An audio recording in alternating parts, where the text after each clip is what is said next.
അപ്പോൾ ഇന്ന് നമ്മൾ ഡിസ്കസ് ചെയ്യാൻ പോകുന്നത് ബ്ലഡ് ഗ്രൂപ്പിംഗ് ആണ്. നമ്മുടെ ഫാർമസിയിലൊക്കെ, അതായത് നമ്മുടെ ബി ഫാമിലാണേലും ഏതൊരു ഫാർമസി എക്സാംസിലാണെങ്കിലും നമ്മൾ ചോദിക്കുന്നത്, അതായത് നമ്മുടെ HAPക്കകത്ത് വരുന്ന ഒരു ടോപ്പിക്കാണ് നമ്മുടെ ബ്ലഡ് ഗ്രൂപ്പിംഗ് എന്ന് പറയുന്നത്. അപ്പോൾ എന്താണ് ബ്ലഡ് ഗ്രൂപ്പിംഗ് എന്ന് പറഞ്ഞാൽ? ബ്ലഡ് ഗ്രൂപ്പിംഗ് എന്ന് വെച്ചാൽ നമ്മുടെ ബ്ലഡിനെ നമ്മൾ ക്ലാസിഫൈ ചെയ്യുവാണ്. എന്തിന്റെ ബേസിസിലാണ് നമ്മൾ ക്ലാസിഫൈ ചെയ്യുന്നത്?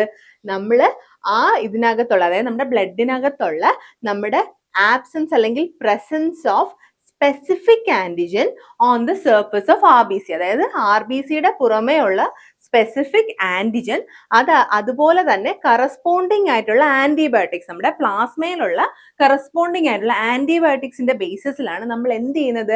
ബ്ലഡിനെ നമ്മൾ ഗ്രൂപ്പ് ചെയ്യുന്നത്. അപ്പൊ നമുക്ക് എങ്ങനെയാണ് ഈ ഗ്രൂപ്പിംഗ് വരുന്നത്? രണ്ട് ഗ്രൂപ്പിംഗ് ആണ് ഇവിടെ പറയുന്നത്. That is ABO and RH. ABO എന്ന് പറയുമ്പോൾ നമുക്ക് A ഗ്രൂപ്പ് ആണോ, B ഗ്രൂപ്പ് ആണോ, AB ആണോ, അത് O ആണോ എന്ന് ക്ലാസിഫൈ ചെയ്യുന്നതാണ്. അതേപോലെ RH എന്ന് പറയുന്നത് എന്താണ്?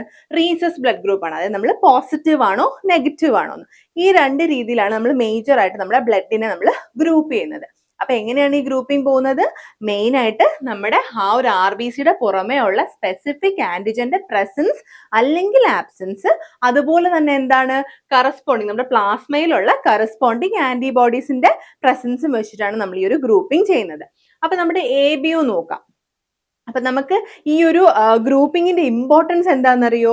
നമുക്ക് സേഫ് ആയിട്ടുള്ള ഒരു ബ്ലഡ് ട്രാൻസ്ഫ്യൂഷൻ ചെയ്യാനായിട്ട് ഹെൽപ്പ് ചെയ്യും. അതുപോലെ ട്രാൻസ്ഫ്യൂഷൻ റിയാക്ഷൻസ് ഒക്കെ അവോയ്ഡ് ചെയ്യാനായിട്ട് ഹെൽപ്പ് ചെയ്യും. നമുക്ക് ഓർഗൻ ട്രാൻസ്പ്ലാന്റേഷന്റെ സമയത്ത് നമുക്കിത് യൂസ്ഫുൾ ആയിട്ട് വരും.